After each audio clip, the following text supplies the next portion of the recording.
દાંતીવાડા ડેમની મુખ્ય કેનાલમાં પડેલા આશરે 50 મીટર લાંબા ગાબડાના સમારકામથી કામગીરી અંતિમ તબક્કામાં છે। 21 ફેબ્રુઆરીની વહેલી સવારથી સર્જાયેલા ગાબડાને કારણે બનાસકાંઠા અને પાટણ જિલ્લાના ખેડૂતોને સિંચાઈ માટે પાણીની સમસ્યાનો સામનો કરવો પડ્યો હતો। હવે સમારકામ પૂર્ણ થતાં પાણી છોડવાની તૈયારી છે, જેનાથી ખેડૂતોમાં રાહત જોવા મળી રહી છે।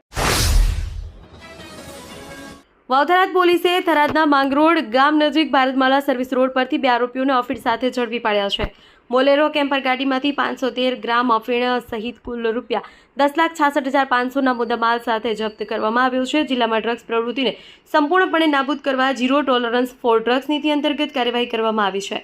હોળી ધૂળેટીના તહેવાર નિમિત્તે એસઓજી શાખા વાવ-થરાદ પોલીસ સ્ટાફ દ્વારા માંગરોળ ગામની સીમમાં ભારતમાલા રોડ પર વાહન ચેકિંગ હાથ ધરવામાં આવ્યું હતું। થરાદ તાલુકાના ઉચપા ગામ નજીક ગાડી અને રિક્ષા વચ્ચે ગંભીર અકસ્માત સર્જાયો। આ ઘટનામાં 3 લોકો ઇજાગ્રસ્ત થયા છે, જેમને તાત્કાલિક સારવાર અર્થે હોસ્પિટલ ખાતે ખસેડવામાં આવ્યા છે। પ્રાથમિક માહિતી અનુસાર ગાડી અને રિક્ષા વચ્ચે થયેલી અથડામણમાં રિક્ષામાં સવાર મુસાફરોને ઇજા પહોંચી હતી। બનાસકાંઠા જિલ્લાના ધાનેરા મુખ્ય બજારમાં એક ચાલુ ઇલેક્ટ્રિક સ્કૂટરમાંથી અચાનક ધુમાડો નીકળવા લાગ્યો। ઘટનાથી બજારમાં અફરાતફરીનો માહોલ સર્જાયો હતો। સ્કૂટી ચાલકે ધુમાડો નીકળવાનો સામે જ વાહન સાઈડમાં ઊભું કર્યું। પ્રાથમિક અનુસાર આ ઘટના અંગ બની ત્યારે સ્કૂટી ચાલક બજારમાંથી પસાર થઈ રહ્યા હતા। ઇલેક્ટ્રિક સ્કૂટીમાંથી શોર્ટ સર્કિટ થવાને કારણે ધુમાડો નીકળવા લાગ્યો હોવાનું અનુમાન છે। ધુમાડાની સાથે સ્કૂટીમાંથી તણખા પણ નીકળ્યા હતા।